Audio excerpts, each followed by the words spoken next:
미래를 보는 참 JTB. 안녕하세요. JTB J입니다. 오늘은 연방준비제도 이사에서 며칠 전 금융안전보고서를 발표를 했습니다.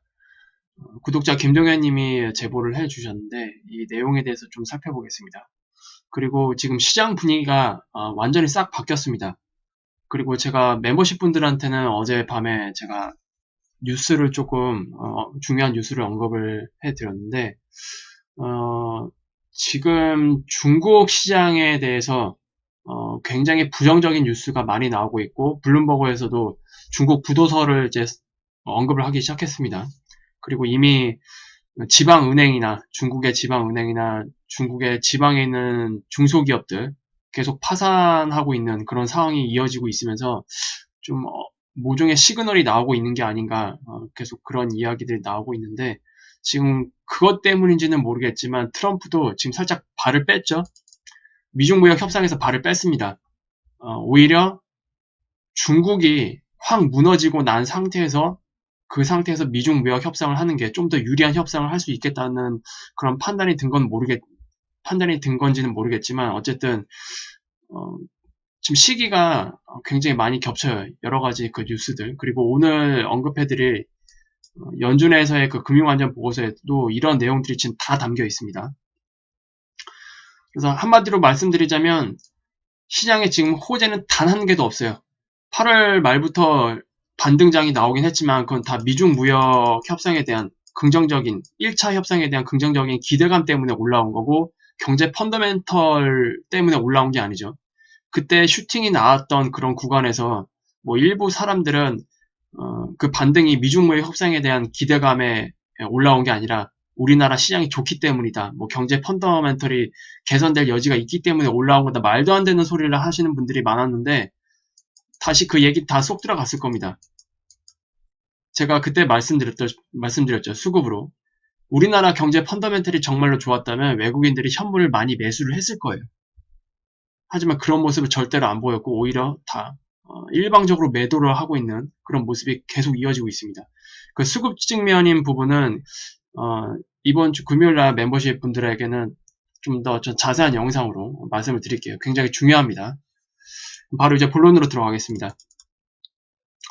연준의 금융안전보고서 그 주요 내용을 전체적으로 좀 살펴보면 국내 및 글로벌 시장의 진행사항을 보면 금융시스템에 많은 단기적인 위험을 초래할 수 있으며 이 보고서의 앞부분에서 확인된 금융시스템의 취약성에 따라 궁극적인 영향이 있을 가능성이 있다. 연방준비제도 이사회는 정기적으로 국내와 국제정책 입안자들 그리고 학계, 지역사회 단체 및 기타 단체와 협력을 해서 특정 리스크를 계속 측정을 한다고 합니다. 그리고 금융 안정성에 심각한 영향을 줄 수 있는 외부 충격이라는 이 타이틀을 가지고 다양한 금융시장 참여자들에 의해 보고된 견해를 제시한다. 다음 분석에는 유럽발 위험, 그리고 중국을 포함한 신흥시장 경제에서 비롯된 위험, 그리고 미국의 경제 성장에 예상치 못한 현저한 둔화 등 세 가지 범주의 잠재적 위험과 기존 취약성의 상호작용을 고려해서 이 금융안전보고서를 작성을 했다고 합니다. 이제 서론 부분은 끝났고요. 이제 본론입니다. 금융 안정성에 심각한 영향을 줄 수 있는 외부 충격이 무엇이 있느냐? 시장 정보 수집의 일환으로 연방준비제도 이사의 직원들은 미국의 금융 안정성 위험에 대한 자신들의 견해를 수집하기 위해 광범위한 시장 및 공식 부문 접촉을 참여한다. 그러니까 뭐 국내 그리고 국외 글로벌 단위로 여러 가지 이제 측면에서 광범위하게 시장에 대한 여러 가지 측면들을 다 이제 조사를 해보고 조사에 참여한 그 참여자들의 그 의견들 있잖아요. 그런 것들 다 수집을 해서 이 금융안전보고서가 만들어진 겁니다. 이전 보고서에서와 같이 응답자들은 향후 12개월에서 18개월 동안 무역과 통화 정책의 불확실성을 주요 위험 요인으로 꼽았다. 이 보고서에 대한 조사 응답자들은 시장 유동성이 급격히 감소할 가능성에 대해 더 우려하고 있으며 이 위험을 세 번째로 많이 인용했다. 그러니까 일단 첫 번째는 무역과 관련된 내용입니다. 미중 무역뿐만이 아니라 지금 미국은 유럽에 대해서도 지금 관세를 매기고 있고, 그리고 어제는 이제 남미 쪽에도 관세를 이제 매겨서 시장에 충격을 줬죠. 그리고 오늘 뉴스를 보니까 이제 그동안 고개가 잠시 들어가 있었던 자동차 관세에 대해서 다시 카드를 사용하려고 합니다. 트럼프가. 어떻게 사용을 하느냐? 기존에 있었던 뭐 미중 간의 협상이라든지, 뭐 우리나라 같은 경우에는 방위비 분담금, 그리고 미국 같은 경우에는 이제 유럽과도 같이 이제 무역 문제를 지금 계속 가지고 협상을 하고 있는데, 그 협상에 대한 지렛대로 자동차 관세 카드를 사용할 수도 있다. 이렇게 발표가 났습니다. 굉장히 어떻게 보면 뭐 어쩔 수 없죠. 힘 있는 나라가 뭐 그렇게 하겠다라는데, 특히 유럽과 우리나라 같은 경우에는 굉장히 큰 타격을 받을 수도 있습니다. 자동차 관세에 있어서 피해를 받지 않으려면 거꾸로 미국이 요구하는 모든 협상들을 다 받아줘야 돼요. 특히 방위비의 엄청난 부담을 우리가 떠안아야 될지도 모르겠다는 생각이 좀 드네요. 계속 이어서 해나가겠습니다. 그리고 지정학적 충격의 위협은 확대되는 것으로 간주되었다. 실제로 접촉자들은 이란 긴장과 브렉시트와 더불어서 동아시아의 수많은 잠재적 플래시 포인트를 언급했다. 여기에는 이제 홍콩 문제가 껴있고요. 첫 번째로 홍콩 문제, 그리고 북한 문제 이렇게 껴있습니다. 북한 문제도 지금 트럼프가 뭐 나는 뭐 김정은이랑 친하다, 좋은 관계를 유지하고 있다, 이런 립서비스로 관리를 해왔잖아요, 리스크를. 근데 이제 올해 말로 그게 다 끝납니다. 올해 말로 이것도 이제 다 끝나요. 그래서 제가 계속 작년부터 말씀을 드렸지만 북한 문제는 중국이랑 하나의 세트다, 이렇게 말씀을 드렸는데, 지금 중국이랑 협상도 그렇고 미중 협상도 그렇고 지금 다 틀어져 버리게 된 상황이라서 북한 문제도 안 좋게 흘러갈 가능성이 굉장히 높습니다. 그리고 미국 입장에서는 북한이 비핵화에 나서는 적극적인 모습을 보여주지 않는 한 북한에게 선물을 줄 것 같지는 않아요. 지금 계속 말하고 있는 거 보니까 트럼프가 오히려 지금 강경 자세로 나오고 있죠. 그래서 북한이 이제 더 이상 물러서지 않고 다시 한번 ICBM 카드를 사용을 하면서 아마 한반도의 지정학적 리스크까지 같이 끌어올릴 가능성이 굉장히 높다라는 점, 그런 부분들을 같이 염두에 두시고 보시면 될 것 같아요. 그리고 마지막으로 응답자들은 미국과 중국의 부채뿐만 아니라 검증되지 않는 시장 구조와 투자 전략을 포함한 여러 가지 취약점을 강조함으로써 세계적인 경기 침체에 대한 우려가 여전히 두드러졌다. 그러니까 그동안 연준이 이제 겉으로 얘기했던 그런 내용들, 그리고 많은 정치가들이 했던 내용들이랑은 실제 내부에서 정말로 심각하게 다뤄지고 있는 문제들을 보면은 전혀 반대로 흘러가고 있죠. 그래서 지금 여러분들이 지금 보고 계시는 이 금융안전보고서가 실제로 연준이 직시하고 있는 내용들일 가능성이 굉장히 큽니다. 그리고 미국의 무역 리스크를 좀 자세히 살펴보냐면, 미국은 이제 미중 무역뿐만이 아니라 유럽연합이랑도 지금 문제가 지금 계속 가중이 되고 있죠. 그래서 미중 무역 분쟁은 물론 유럽연합에 대한 가능성 조치까지 포함을 해서 이것이 가장 널리 언급된 잠재적 단기 쇼크가 될 것임을 유지했다. 그러니까 여러 가지 시장에 영향을 줄 수 있는 외부 충격 요인들이 있는데, 그 중에서도 가장 큰 쇼크가 될 것으로 꼽은 게 바로 무역 문제입니다. 미중 무역 문제든 뭐 유럽과의 무역 문제이든. 그리고 의견 제출자들은 일반적으로 중국 수입품에 대한 높은 관세가 내년까지 지속될 것으로 예상했으며, 관세가 미국의 경제 활동에 영향을 미치기 시작했다고 언급을 했다. 일부 접촉자들은 또한 미국의 전반적인 악화에 대해 우려했다. 기수가 국가안보 문제에 뿌리를 둔 중국 관계와 홍콩, 대만, 북한의 지정학적 리스크가 상호 긴장을 증폭시킬 수 있는 잠재력을 가지고 있다. 그리고 몇몇 의견 제출자들은 자본 흐름에 대한 과세 및 외환시장 개입 가능성을 포함하여 보다 적극적인 미국의 투자와 통화정책의 새로운 관련 위험을 언급했다. 이건 이제 바로 뒤에 나와요. 이제 두 번째로 널리 언급된 위험은 미국과 다른 선진 경제 통화 정책의 효과에 초점을 맞춘 것이다. 많은 의견 제출자들은 중앙은행들이 이미 낮은 수준의 이자율, 그리고 압축된 위험 프리미엄으로 인한 경기 침체에 대응할 수 있을지에 대해 의문을 제기했다. 이미 금리가 많이 낮아진 상태에서 금리 정책으로는 더 이상 대응을 할 수가 없는 단계까지 지금 와 있잖아요. 그래서 그것 때문에 과연 향후 경기 침체에 지금의 통화 정책으로 대응을 할 수 있을까? 그런 의문을 제기를 한 겁니다. 이와 관련해서 일부 접촉자들은 마이너스 정책 금리를 가진 선별된 외국 중앙은행들, 그러니까 유럽과 일본이죠. 이 유럽과 일본의 이 중앙은행들이 금리가 마이너스에 가깝거나 이미 그 이상이라고 주장을 했는데, 이는 부정적인 영향이 긍정적인 성장 자극을 상쇄할 수 있는 비율이다. 예를 들면 금융기관의 수익성이 굉장히 약화가 되겠죠. 그리고 퇴직자들은 오히려 저축을 하게 됩니다. 소비를 하는 게 아니라. 이거는 제가 지지난 영상인가요? 저번 주인가요? 저번 달 영상 중에 이거에 대해서 좀 자세히 언급한 영상이 있습니다. 오히려 이 마이너스 정책 금리가 성장을 촉진시키기 위해, 소비를 촉진시키기 위한 그런 정책을 기대를 하고 시행을 했지만 실제로 효과는 반대로 나타났다. 그걸 좀 자세히 언급했는데 지금 그거를 얘기를 하고 있는 겁니다.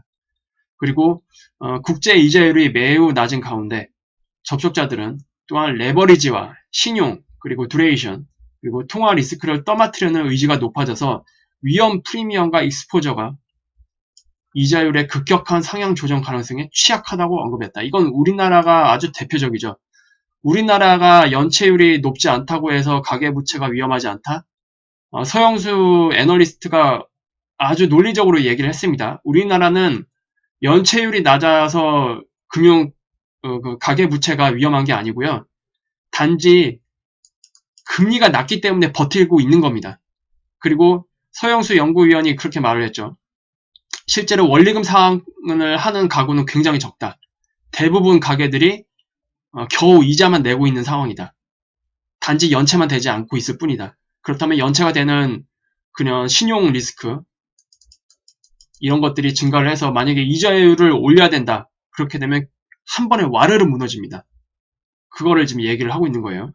그리고 특히 연방준비제도 이사회와 관련해서 몇몇 접촉은 미국의 금리가 마이너스로 돌아설 가능성을 부각시켜 자금시장 자금과 지방채 시장에 심각한 영향을 미칠 가능성이 있다는 점을 부각시켰다. 하지만 마이너스 금리에 대해서는 제가 저번에 자세히 말씀드렸죠. 연준의 이건 이제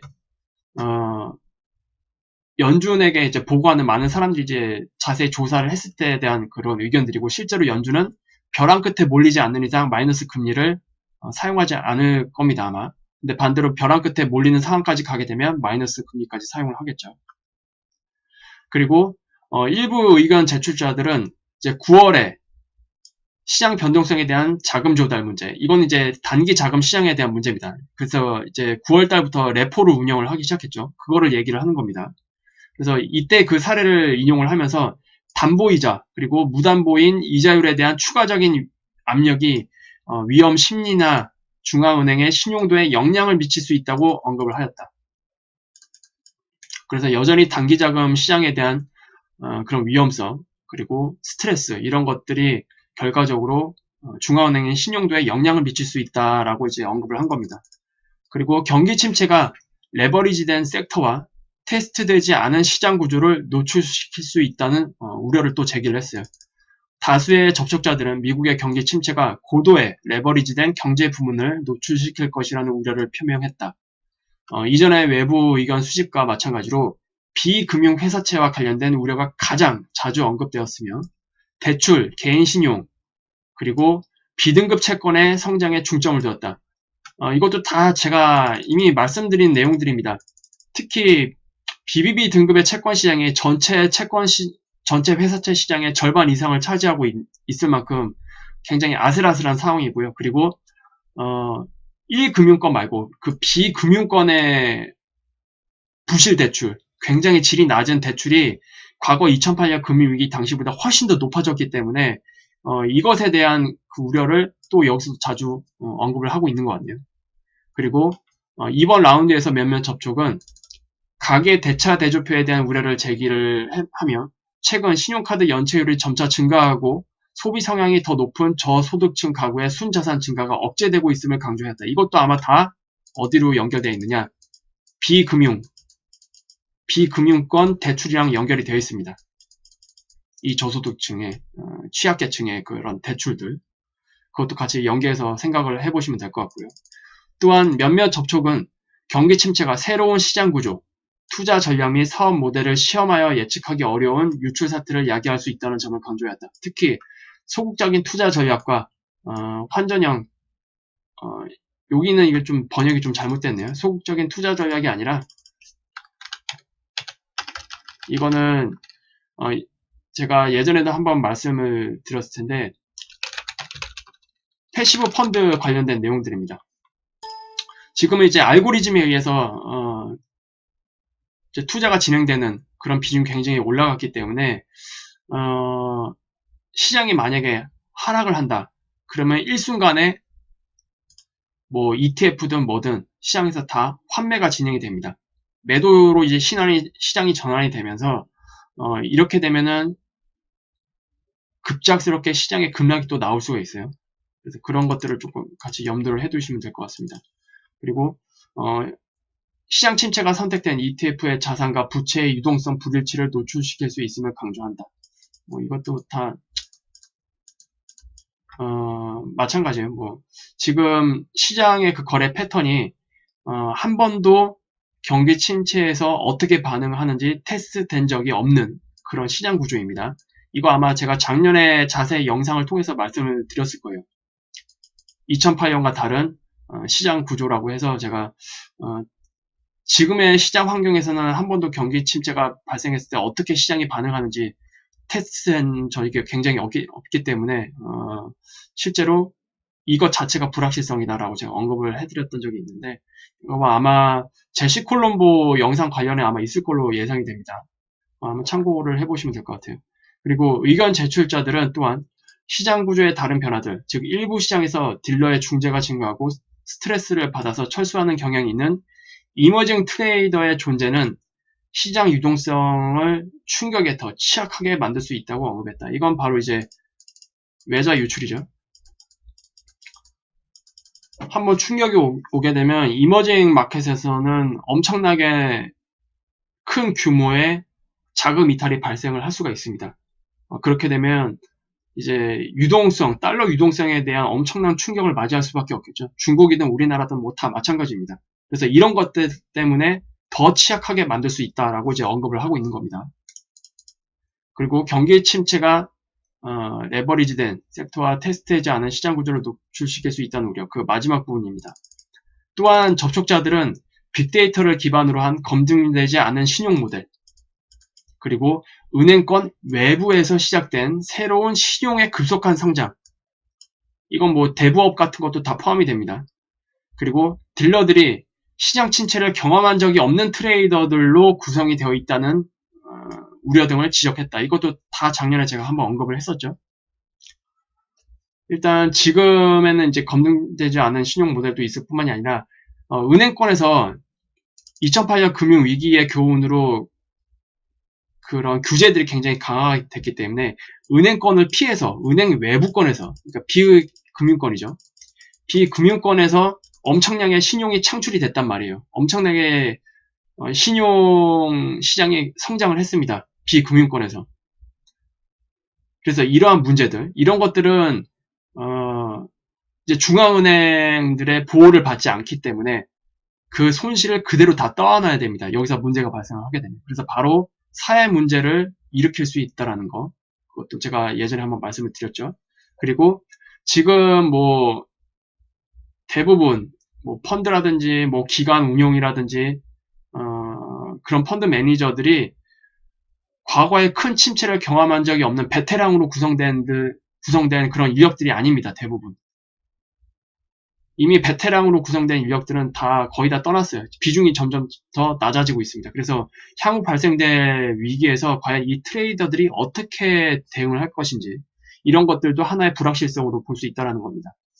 그리고 마지막으로 몇몇 의견 제출자들은 새로운 금융기술이 은행 예금 안정성을 약화시키고 더 위험한 신용 확장을 촉진을 하며 중앙은행을 활성화시킬 수 있는 가능성을 포함을 해서 새로운 금융기술의 파괴적인 잠재력에 주목하였다. 이거는 저도 모르겠네요. 이거 뭐 어떤 식으로 반응할지. 그리고 유럽으로부터의 스트레스는 미국 시장과 금융기관의 위험을 전가한다. 유럽 경제는 미국과 금융 및 경제적 연관성이 두드러지고 있으며 유럽의 급격한 경기 침체는 미국 금융 시스템으로 파급될 가능성이 높다. 이거는 이미 진행이 되고 있죠. 유럽의 그런 급격한 경기 침체는 이미 진행이 중입니다. 근데 이게 어느 수준에서 미국 금융 시스템으로 그런 영향력들이 전가될지 이제 그게 관건이죠. 그리고 그게 어떤 트리거를 통해서 진행될지는 아직 모릅니다. 근데 앞서서 말씀드렸다시피 모든 이 보고를 했던 사람들이 가장 유력하게 지목한 게 바로 미중 무역 전쟁, 이것과 관련된 무역과 관련된 문제들이라고 지금 다 지목을 해놨죠. 그리고 유럽의 경제 및 금융 발전이 악화되면 불확실성이 높아지고 위험 자산에서 투자자의 급격한 투자 철회로 이어져 시장 변동성을 증폭시키고 자산 가격의 하락을 촉진할 수 있다. 유럽은행의 스트레스는 또한 신용 노출을 통해 직접적으로 미국 금융 시스템으로 전달될 수 있을 뿐만 아니라 달러 자금 후원 시장을 포함한 광범위한 활동에서 전 세계 활성은행들의 공통적인 참여를 통해 간접적으로 전달될 수 있다. 밑에는 좀 제가 직역을 해놔서 어려운데 위의 내용만 보시면 됩니다. 유럽 대형은행의 취약성은 여러분들도 이제 다 알고 계실 겁니다. 얼마나 많이 취약해져 있는 상태이고 유럽은행들이 무너질 때 그 파급력이 얼마나 큰지는 다 알고 계실 텐데 이런 것들이 결과적으로 미국 금융 시스템으로 전달될 수밖에 없다. 이건 뭐 당연한 얘기죠. 그리고 게다가 유럽에서의 급격한 경기 침체가 있을 때 그 결과로 인한 달러의 상승, 아무래도 유럽에서 급격한 경기 침체가 일어나면 유로화가 약세가 되겠죠. 그러면 상대적으로 달러는 강세가 됩니다. 그렇게 되면 미국 입장에서 당연히 무역 경쟁력이 굉장히 타격을 받겠죠. 그래서 미국 경제를 약화시키게 됩니다. 결과적으로. 그리고면 미국 수출 기업들의信用도까지 떨어뜨린다. 이게 다 도미노로 진행이 되는 겁니다. 그리고 영국과 유럽연합은 2020년 1월 31일까지 브렉시트 연장에 합의했지만 2020년 노딜 브렉시트 위험은 여전히 지속되고 있다. 노딜 브렉시트가 진행될 경우에는 유럽 시장은 물론 세계 시장으로 유출될 수도 있는 경제 파탄까지 촉발이 돼서 미국 재정 여건이 긴축이 될 수도 있다. 비타협적인 브렉시트가 제도적으로 중요한 유럽의 금융기관의 조난을 야기한다면 그것은 미국과 세계 금융 시스템에 대한 혼란의 전파를 증폭시킬 것이다. 그래서 브렉시트에 대한 위험성도 우리가 알고 있는 것보다 굉장히 높다라는 거 알 수가 있겠네요. 그리고 중국에 대한 부분입니다. 중국 경제의 크기 때문에 미국 달러와의 절상, 이건 이제 중국 입장에서는 환율이 이제 상승한다는 얘기겠죠. 그리고 무역과 상품 가격의 하락을 통해 중국의 심각한 골칫거리가 미국과 세계 시장에 파급될 수도 있다. 이게 이제 우리가 흔히 알고 있는 중국발 금융위기를 말을 하는 겁니다.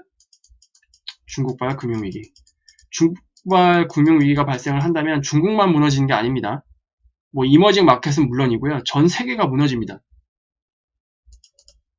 그리고 중국의 장기간의 급속한 신용 팽창은 비금융 기업 부문을 급격한 경기 침체에 매우 취약하게 만들었다. 그리고 이건 이미 이제 진행이 되고 있죠. 또 부실 자산 질과 그리고 은행 간 눈에 띄는 상호 연결, 그리고 크고 작은 규제를 받는 섀도우 뱅킹, 이제 그림자 금융 쪽인데 이거는 이미 예전부터 문제가 많다라고 계속 지적을 해왔던 부분입니다. 그래서 이러한 맥락에서 미국과의 무역 분쟁의 확대, 그리고 부동산 가격의 빠른 조정, 혹은 높은 인지도의 기업들의 채무 불이행과 같은 단기적인 위험은 세계적으로 전달될 수 있는 금융 불안을 촉발할 수도 있다. 그래서 이제 쉽게 얘기를 하자면 중국발 금융 위기가 전 세계로 이제 파급이 될 수 있다. 그거를 얘기를 하는 겁니다. 그리고 지정학적 충돌로 인한 이머징 경제의 더 광범위한 스트레스는 미국 금융 시스템으로 파급될 수 있다. 현재 변종이 급성인 지역인 몇 군데 있다. 대표적으로 이제 홍콩이죠.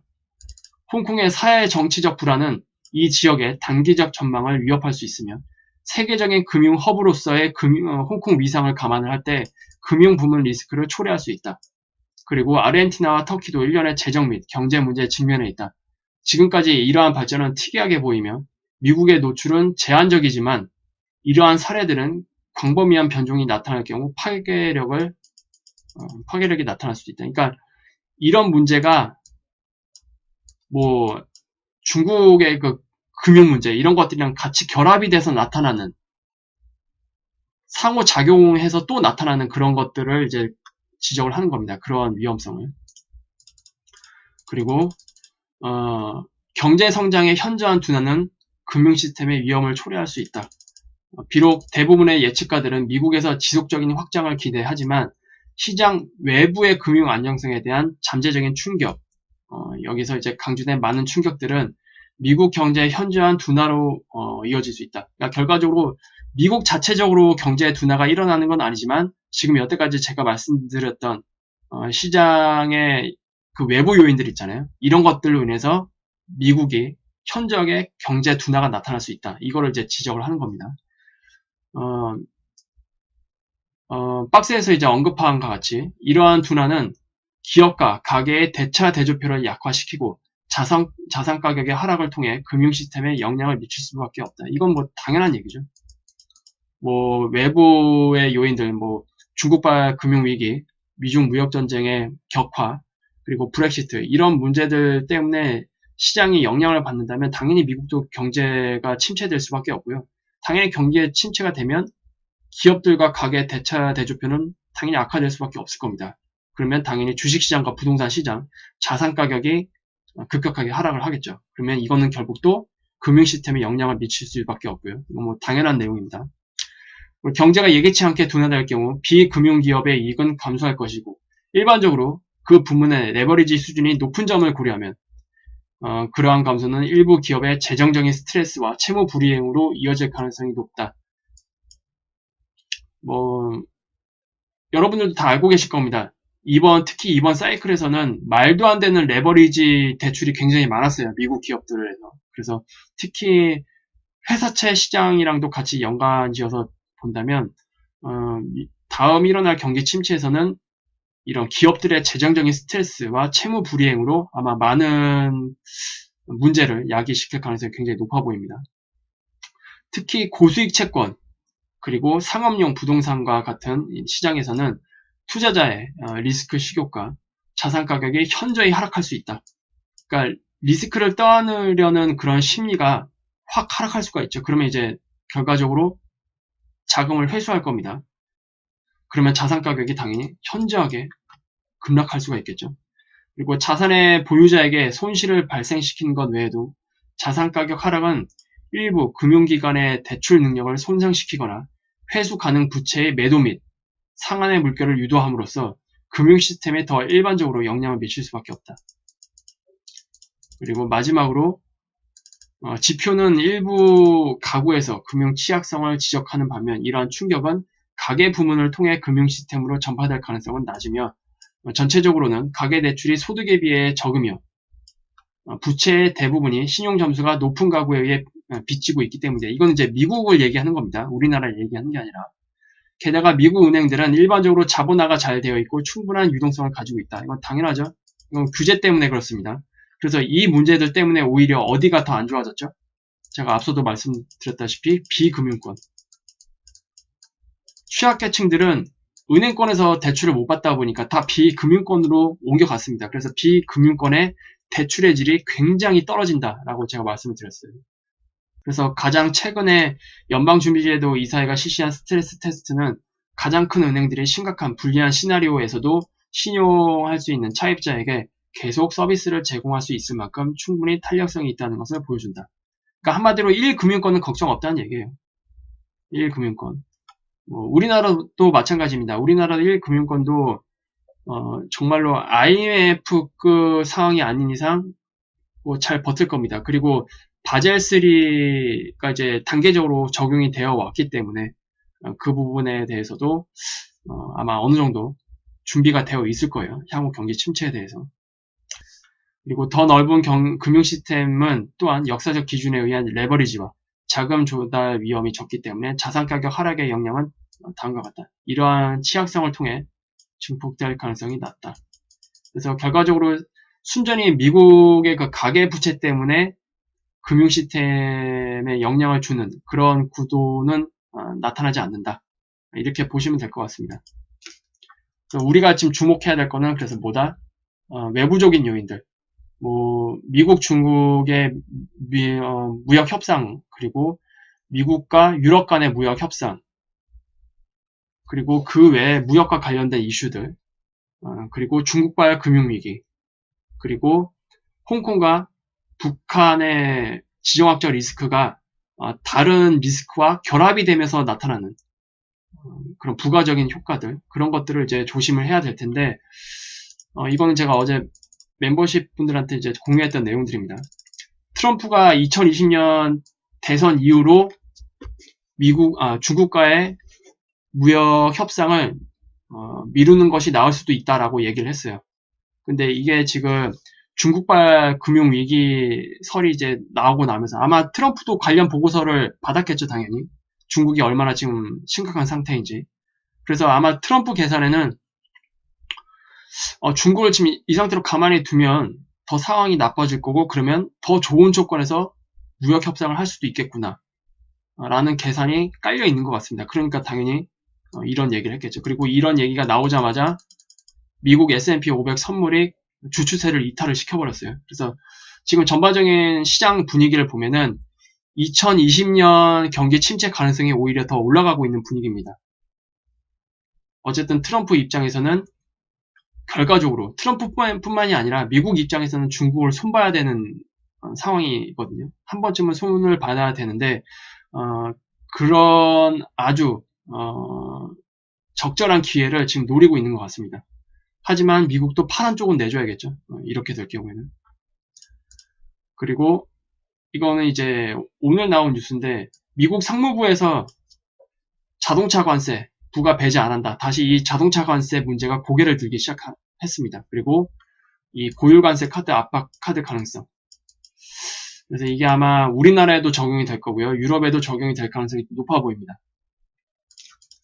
그리고 이건 이제 블룸버그에서 나왔던 내용인데 중국 시장에서 뭐 이건 중국뿐만이 아니라 이머징 시장 다 포함인 것 같아요. 현금 비중을 높여야 된다고 지금 얘기를 하고 있습니다.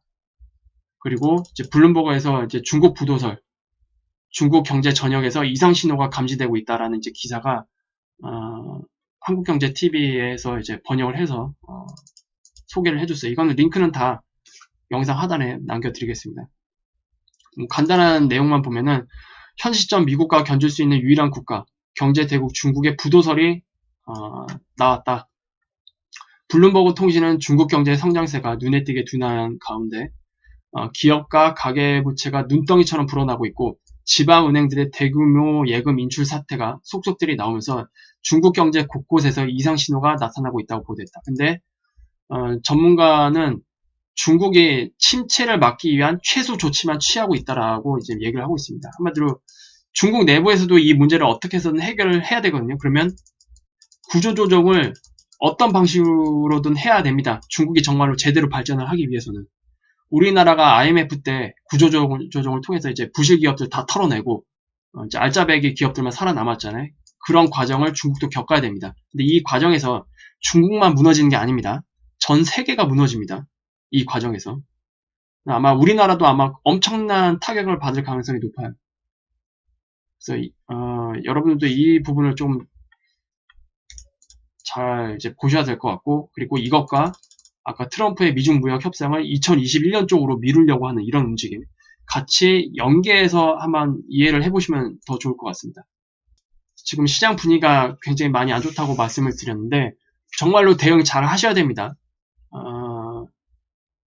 오히려 지금 결과적으로 봤을 때 11월에 오버슈팅이 나온 덕분에 많은 개인 투자자들이 더 고가에 물렸어요. 고가에 물려있는 상태입니다. 이거 어떻게 될지 모르겠어요.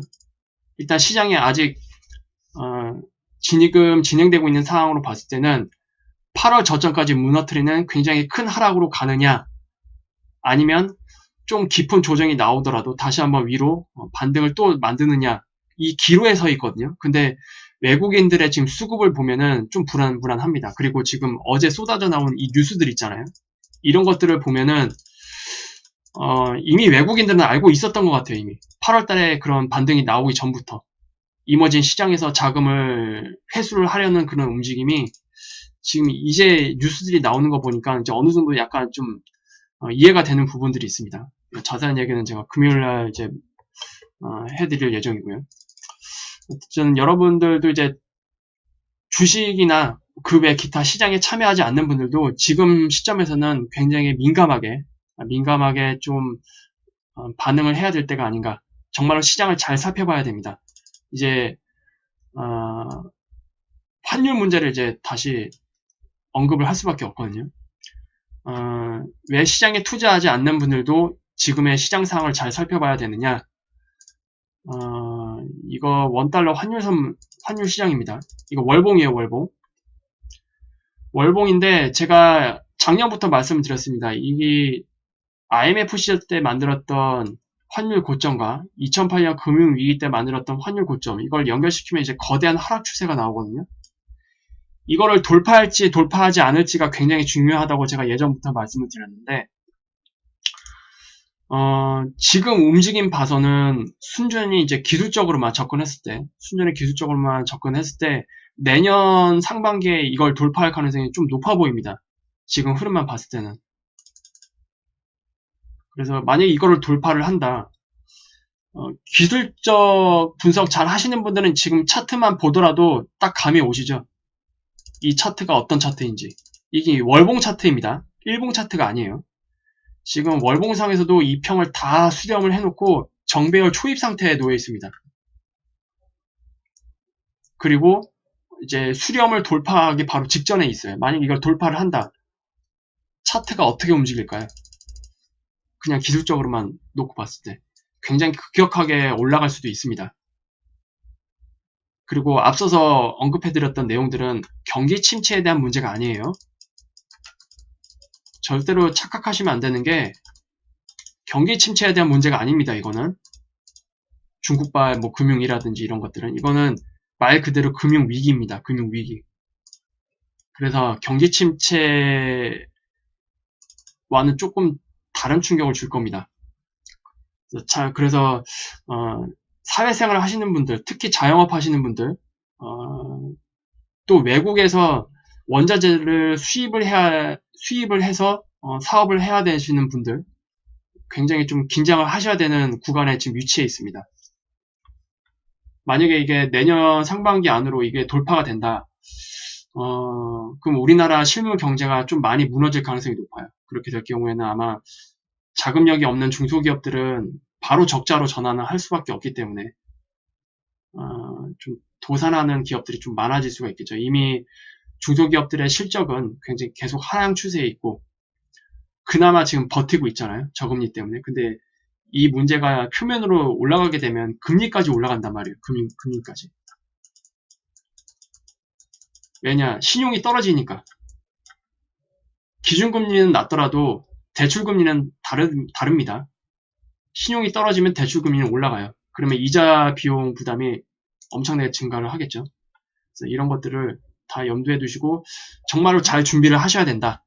물론 부동산 시장도 마찬가지입니다. 섣불리 나설 때가 아닙니다. 지금은.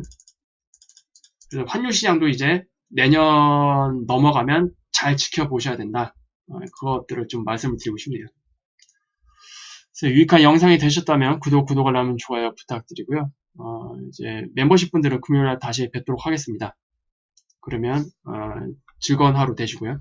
다음 시간에 다시 찾아뵙겠습니다. 감사합니다.